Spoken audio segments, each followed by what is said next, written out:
غرفة 11 برعاية جبنة وادي فاطمة، إحدى منتجات شركة خلفاء مجلي أحمد بامجلي المتحدة.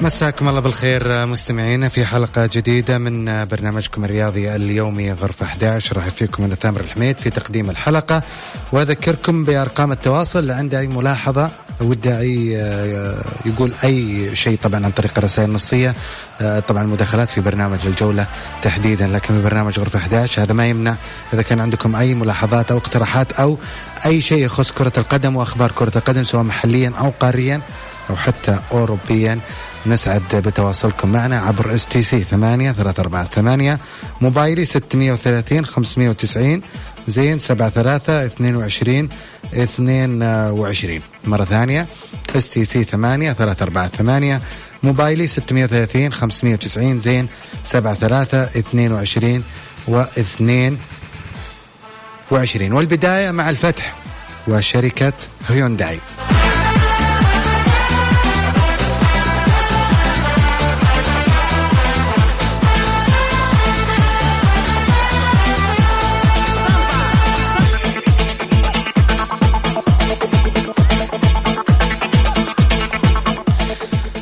أبرمت إدارة نادي الفتح قبل قليل عقد رعاية مع شركة المجدوعي للسيارات هونداي لمدة 3 مواسم رياضية، ليكون بذلك الشريك الرئيسي لنادي الفتح في أطول مدة أو مدة عقد تبرمها الإدارة الفتحاوية في تاريخ النادي. ولم تكشف الإدارة الفتحاوية عن القيمة المالية للعقد، وستظهر العلامة التجارية للشريك الرئيسي على قمصان الفريق الأول لكرة القدم بنادي الفتح، وكذلك في اللوحات الإعلانية في مباريات الفريق الفتحاوي. من جانبه أكد رئيس مجلس إدارة نادي الفتح المهندس عبد العزيز العفالق بأنه سعيد بأن يرتبط اسم النادي بشريك رئيسي مثل شركة المجدوعي للسيارات التي تعتبر من الشركات الرائدة على مستوى المملكة والمنطقة، وأن العلامة التجارية التي تحملها هي هونداي تعتبر من العلامات التي لها باع كبير في الاستثمار الرياضي، وأن إدارة النادي تسعى من خلال هذا العقد إلى زيادة مداخيل النادي وكذلك الارتباط بعلامة تجارية تضاف إلى قيمة النادي التسويقية. وبدورة شكر عفالق لجنة التسويق بنادي الفتح وكذلك شركة يوفاس سبورت الألمانية على جهدهما في إبرام العقد، وكذلك قدم شكرا لشركة المجدوعي للسيارات لثقتها بنادي الفتح وربط علامتها التجارية بالنادي. هذا على المستوى الأندية، ورح نرجع مرة ثانية للأخبار على مستوى الأندية السعودية وحتى بعض الأخبار الأوروبية. لكن في موضوع ما كان ينفع نحن نتجاوزه، لازم كنا نتكلم عنه، وهذا ظهر عبر وسائل الإعلام المقروء تحديدا، وظهر أيضا وتم نقاشه في مواقع التواصل الاجتماعي وتحديدا في تويتر، وتكلموا فيه وأفردوا عليه كثير من المواضيع وكثير من الصفحات على هذا الموضوع اللي هو المعتقلين السعوديين في العراق وما يتعرضون له من وسائل التعذيب، خاصة مع معاناة كل مباراة يفوز فيها المنتخب السعودي على المنتخب العراقي، والقادم أكبر خلال الفترة القادمة. عموما الأخذ كثيرا يعني على خلفية هذا الموضوع، وكثير من النقاشات راح أتكلم فيها اليوم مع واحد قريب من هذا الملف تحديدا اللي هو الأستاذ والزميل الزميل عناد العتيبي المحرر الصحفي في صحيفة الشرق. حياك الله عناد. حياك الله ثامر، حييك وحيي السادة المستمعين جميعا. سعداء بتواجدك معنا عناد. وانا سعيد ثامر كثيرا بالدور على هذا البرنامج الناجح. الله يسلمك، وحنا سعداء اكثر بتواجدك معنا. صحفي مهني مميز، لك كثير من التقارير وكثير من المواضيع اللي مختلفة عن كل ما يكتب وكل ما يطرح في وسائل الإعلام الرياضية تحديدا. أنا شهادة اعتز فيها ثامر، ونتمنى إن شاء الله أن ننصف الحق يعني. أكيد عناد المعتقلين السعوديين في العراق لجديدهم، خاصة بعد فوز المنتخب السعودي بهدفين مقابل لا شيء في المباراة الماضية.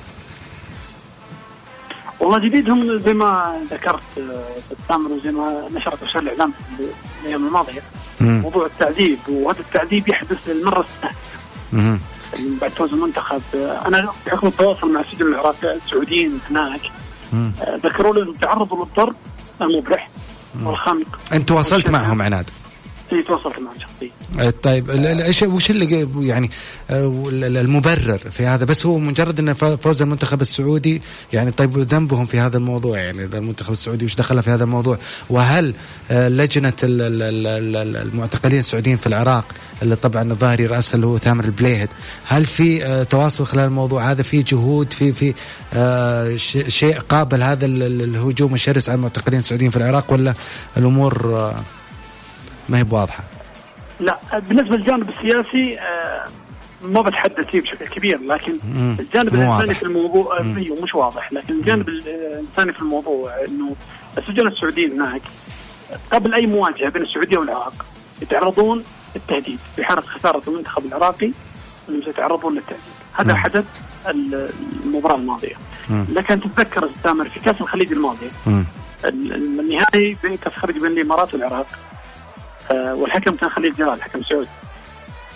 صحيح. تم التهديد أيضا قبل المباراة النهائية في حالة خسارة المنتخب العراقي لكأس الخليج يتم تهديد السجن السعوديين، وهذا ما تم، هذا ما نشرناه في حين ذيك الفترة.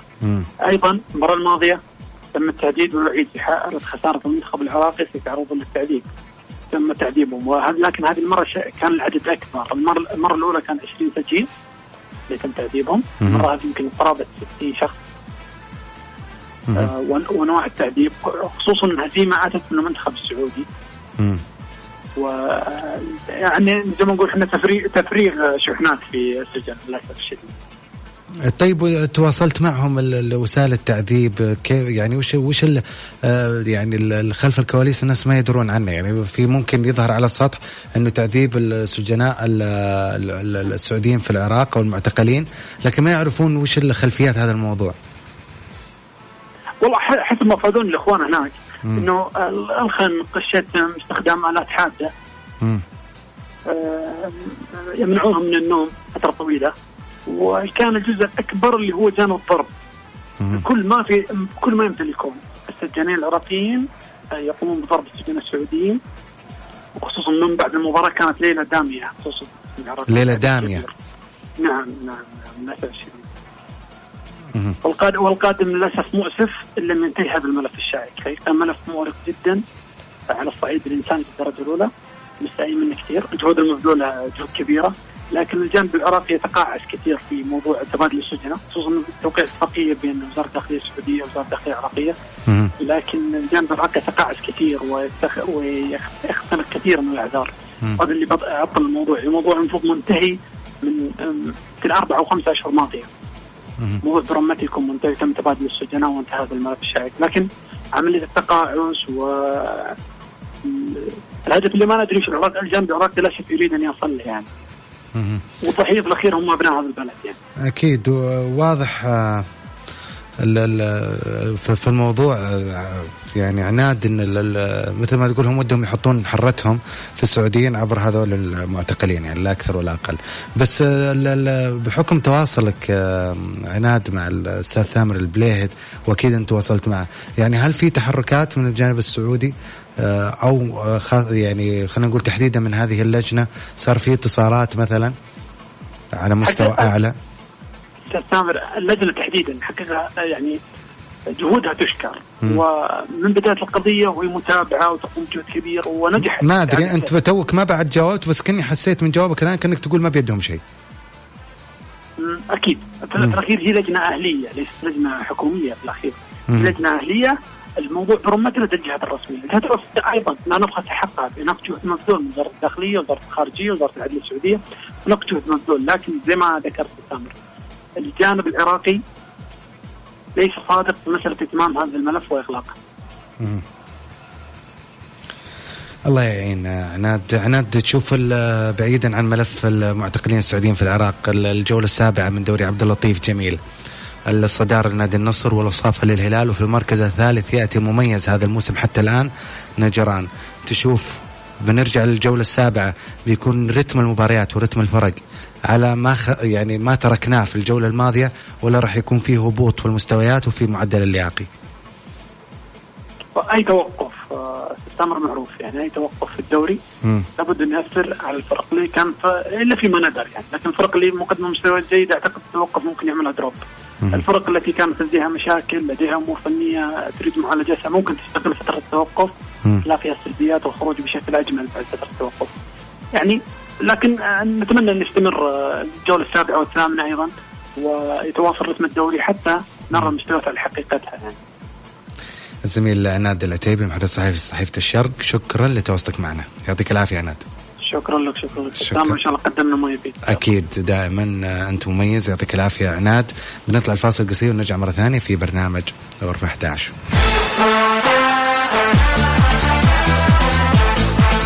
غرفة 11 برعاية جبنة وادي فاطمة، إحدى منتجات شركة خلفاء مجلي أحمد بامجلي المتحدة.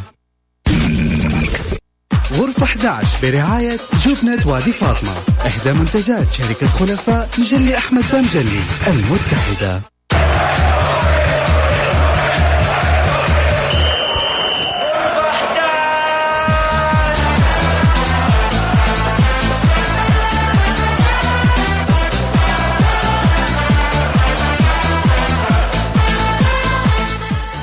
أوضحت اللجنة السعودية للرقابة على المنشطات آلية التعامل مع انتهاكات أنظمة مكافحة المنشطات والخطوات والمراحل المتعلقة في هذا الخصوص. وأشارت اللجنة في بيان أصدرته اليوم الاثنين بهذا الخصوص إلى أن المرحلة الأولى هي المراجعة الأولية، حيث تحاط هذه المرحلة بالسرية التامة لمدة 48 ساعة من استلام نتيجة تحليل غير طبيعية من المختبر الدولي المعتمد، يتم خلالها مراجعة الوثائق والمستندات وتدقيقها والتأكد من مطابقة جميع المعلومات وصحتها، وكذلك التأكد في حال وجود استثناء للاستخدام العلاجي.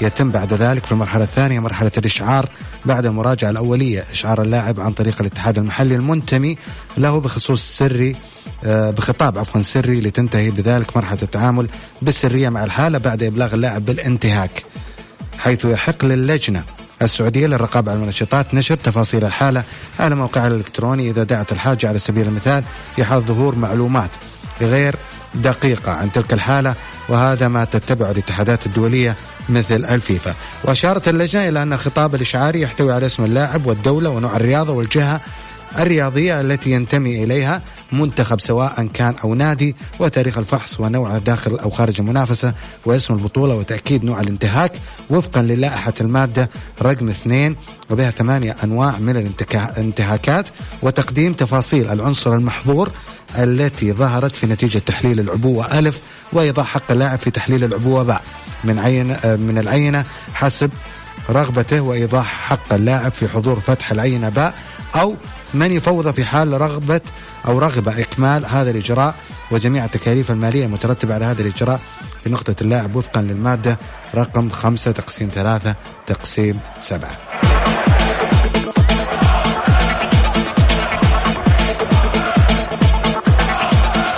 طبعا البيان طويل يعني اللي خاص باللجنة السعودية للرقابة على المنشطات، بس انتم عارفين انه اللجنة السعودية للرقابة على المنشطات عادت مرة اخرى لمزاولة عملها في دوري عبد اللطيف جميل، فدايم مثل هذه البيانات رح نشوفها كثير للتوضيح ولتثقيف اللاعبين على طريقة التعامل مع الكشف المفاجئ على المنشطات أو فتح العبوات الخاصة في العينات الخاصة سواء طبعا باللاعبين تحديدا وفي كل الألعاب، مو بس لعبة كرة القدم، لكن يمكن اللعبة الشعبية الأولى هي كرة القدم، فعشان كذا دائم يكون تسليط الضوء عليها بشكل أكبر.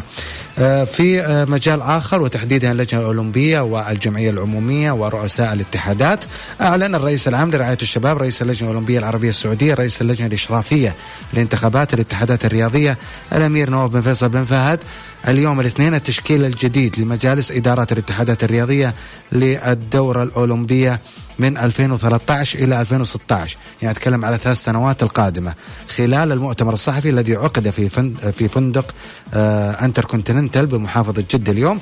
وتم تقسيم الاتحادات الأولمبية إلى 14 اتحاد إضافة إلى 4 اتحادات فردية غير أولمبية واتحادين نوعيين طبعا، حيث ترأس محمد إسلام اتحاد السلة، بينما اختير فهد الحريشي لرئاسة اتحاد الطائرة، وتركي الخليوي لاتحاد اليد، والأمير نواف بن محمد لاتحاد ألعاب القوى، والدكتور هاني نجم لاتحاد التايكوندو، وغدران سعيد لاتحاد التنس، والدكتور عبد الحميد أحمد المسعود لاتحاد الجمباز، ولؤي ناظر لاتحاد الجودو، وخالد التويجري للدراجات.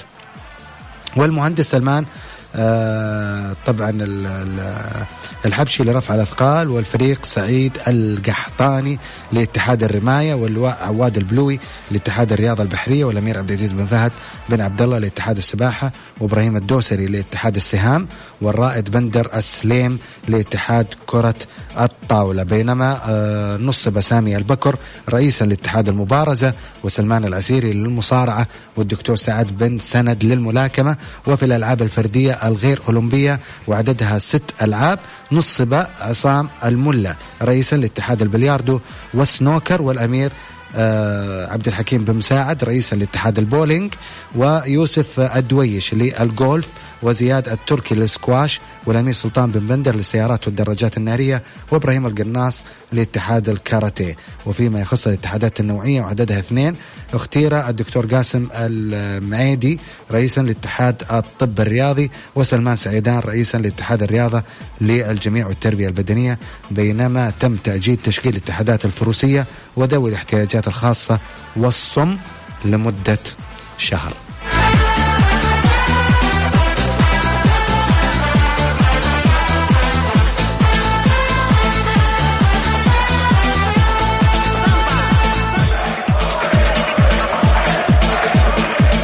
بالعودة إلى أنديتنا المحلية، يعقد المركز الإعلامي بنادي الشعلة يوم الأربعاء المقبل في تمام 4:15 في قاعة المؤتمرات المؤتمر الصحفي الخاص بتقديم المدرب الأسباني خوان ماكيدا بعد تعاقد الإدارة الشعلاوية معه قبل إجازة عيد الأضحى المبارك للحديث عن مسيرته التدريبية وتجربته الجديدة في الدوري السعودي، بالإضافة إلى تقديم نجم منتخب الأردن المدافع محمد مصطفى بعد التحاقه بالفريق والحديث عن مواجهة الأهلي المقبلة.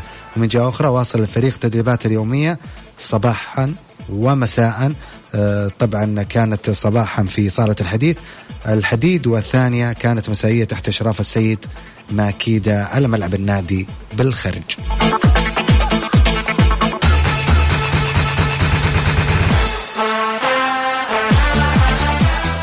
على مستوى الملاعب والمنشآت الرياضية، افتتح المسؤولون السعوديون ملعب الأمير فيصل بن فهد الملز بالعاصمة السعودية الرياض بعد 5 أشهر من إغلاقه بسبب أعمال الصيانة وتجديد مقراته ومنشآته الداخلية وجزء من مدرجاته. ويستقبل ملعب الملز أولى المباريات الرسمية حينما يستضيف لقاء فريقي الشباب ونجران يوم الجمعة المقبل في الجولة السابعة لبطولة دوري المحترفين السعودي، وذلك بعد أن قررت الرئاسة العامة لرعاية الشباب غلق ملعب الملك فهد الدولي من أجل إعادة زراعة أرضية الملعب مطلع نوفمبر المقبل. وشهد ملعب الأمير فيصل بن فهد في فترة صيانته الأخيرة تجديد وتوسيع غرف تغيير الملابس الخاصة بالفريق إلى جانب تجديد وتوسيع مدرج المنصة الرئيسية للملعب. وأيضا تم تغيير المركز الإعلامي السابق وتدشين مركز جديد موسع ومزود بأجهزة حاسب وبخدمة إنترنت عالية السرعة بهدف تسهيل مهمة التغطية الإعلامية لكافة وسائل الإعلام المرئية والمقروءة المتواجدة لتغطية المنافسات الرياضية التي يستضيف الملعب الفترة المقبلة.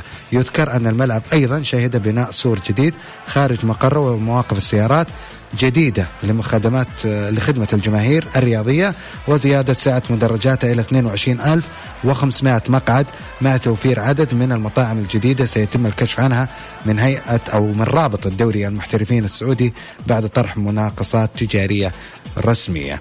أخيرا على المستوى الأوروبي والقرعة والملحق المؤهل إلى نهائيات كأس العالم 2014 في البرازيل، أسفرت قرعة الملحق الفاصل بالتصفيات الأوروبية المؤهلة لنهائيات كأس العالم 2014 لكرة القدم واللي أجريت اليوم في مقر الاتحاد الدولي للعبة فيفا في مدينة زيورخ السويسرية عن المواجهات التالية: البرتغال والسويد، وهذه خسارة لنا كمشاهدين، وبقول لكم ليش. يعني البرتغال والسويد بيلعبون مع بعض ملحق، واحد منهم بيوصل، والملحق أيضا بين أوكرانيا وفرنسا، وبين اليونان ورومانيا وآيسلندا وكرواتيا. وتقام مباريات الذهاب في 15 نوفمبر المقبل على ملاعب المنتخبات المذكورة أولا، ثم تقام جولة الإياب في 19 من الشهر نفسه على ملاعب الفرق المنافسة. يعني ذهاب وإياب. مباراة البرتغال والسويد الأولى في البرتغال، مباراة أوكرانيا وفرنسا الأولى في أوكرانيا، اليونان ورومانيا الأولى في اليونان، أيسلندا وكرواتيا الأولى في أيسلندا.